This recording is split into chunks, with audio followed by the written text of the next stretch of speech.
di leen wax rek ni damay jël kàddu ci turu les 4 présidents de zone de l'arrondissement de Méouane wala les présidents de zone yi bokk ci tournoi coupe ICS Indorama 2025 ci loolu nag yaakaar naa ni wax ji day lalu ci mbégte ndax ICS ku gis année yi ni muy doxale xam ne wax dëgg yàlla changement am na pour la première fois ma fekke lu mel ni waxoon naa ko daaw bu ñu defee final coupe ICS ci zone yi ma ni ñi ngi doog a gis tournoi bu am ci zone Darou Khoudoss ICS teg ko mu amee ci anam bi rafet ci rafetaay goo gi mu amee egg ci anam boobu ñu gis ko ci zone Taïba Ndiaye ñu dem ba am inter zone bu doxoon ci diggante équipe bu Daaru ak équipe bu Taïba Ndiaye mu doon ay initiative yoo xamante ni si wax dëgg yàlla équipe bu bees bi fi nekk ñëpp gis nañ seen taxawaay ci sport nag particulièrement arrondissement de Méouane mi ngi gis boppam bu baax ci industrie chimique du Sénégal ndax bu ñu xoolee daaw jéeg ICS avait donné des subventions et des œufs de maillot à toutes les équipes yi nga xamante ne si am nañ ay zones formelles de l'arrondissement de Méouane mu nekkoon loo xamante ni si ñëpp ci kontaanoon daaw ñu ñëw ni dañuy teg coupe pour chaque zone formelle nañu ko waxe woon ñu génne budget ba joxe ko zone yi organisation bu mucc ay eggale ci jàmm mu doon lu ñu loo xamante ne waxoon nañ ko def nañ ko ren aussi ñu doon xaaraat tournoi yooyu mais ci mbetteel lañ gis ni le sous-préfet de l'arrondissement de Méouane dem na ci ICS Indorama waxtaan ak ñoom pour ñu teg coupe ICS Indorama de l'arrondissement de Méouane pour tracer rek benn historique bu ndaw di waral ndaje mi ginnaaw bu ñu déggoo ci terme de référence yi ak waa ICS Indorama ñu wooñu fële ca Méouane pour ñu waxtaane tournoi bi ñu demee nag xamal nañ leen ni ñun ay structures yu organisé lañ yor muy zone mais dañoo am ay kilifa suñu kilifa nag bi ci jëkk mooy ODCAV bala ñuy def dara ODCAV daf ciy ànd wala moom moo ñuy wax nan lañ ci demee ci loolu le sous-préfet a contacté suñu kilifa muy le président Lamine Niang waxtaan ak moom ñu déggoo ñu woowaat ñu toog waxtaan ci nan la ñuy organiser tournoi bi satisfaction biñ ci am rek mooy lu musul am bu ko nit defee wax dëgg yàlla da nga koy sant gërëm ko ñaanal ko mu yokk ICS bu yokkoo ñun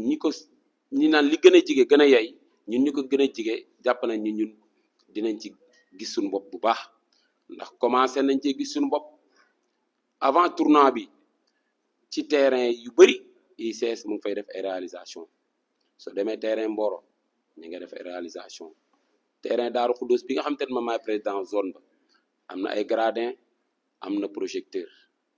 boo demee Taïba Ndiaye ñu ngi fay def nañ fa gradin am na projecteur ak projet yoo xamante ni si mi ngi en cours ci stade yu bëri ci arrondissement bi kon nag dëgg yàlla ñun sportif yi ñi ngi gis suñu bopp bu baax ci ICS Indorama ku yokkul nag da nga wàññi bu ñuy def tournoi bi ñoom c'est pour que environnement immédiat bi gis seen bopp bu baax ci ICS Indorama moo tax ñu organiser lu tournoi bi bëggoon nañ nag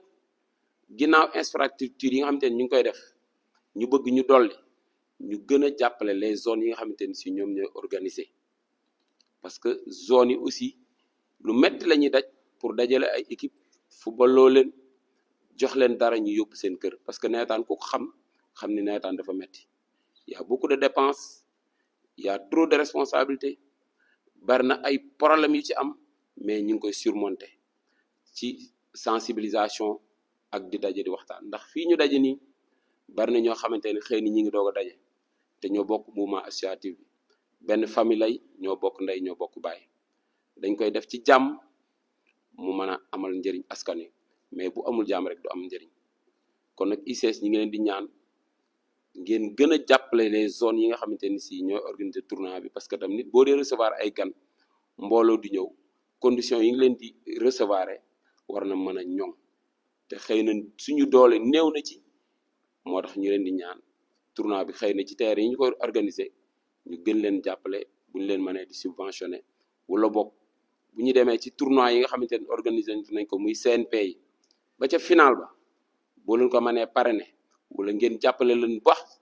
ci final bi dina ci am solo parce que tam dëkk bi moom fi mu ne ni xaw na doy waar pour nga am parrain c'est très difficile yaakaar naa président zone yu bëri ñi ngi fi toog kenn ci ñun jàpp naa ni xamagoo sax ku lay parrainel sa final te état bi tënk nañu tënk boo xamante ni fii ak le 15 ñu ne na ñëpp pare gëwma ni dinañ fi gis ku pare koo xamante ni dina mën a ñëw tegal la dara sa kees sa final kon nag boo leen ñu mënee jàppale ci tournoi yooyu nga xamante ni ñu ngi koy organiser muy CNP bi jàppaleen ci parrainage wala ngeen subventionné ñu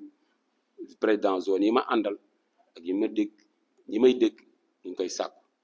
ODCAV aussi jàpp naa ne moom bu ñu jëlee parole dinañ wax seen wàll mais ñoom ñooy suñu kilifa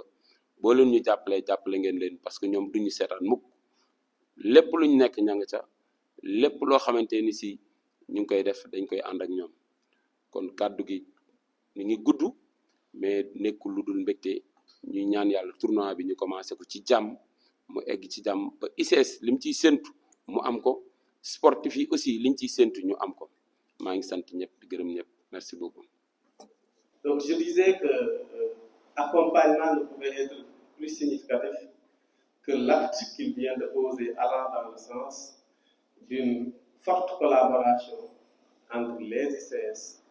et le mouvement associatif de manière générale dans l'arrondissement de Meouane. Et au finish, nous sommes en train de lancer officiellement aujourd'hui le démarrage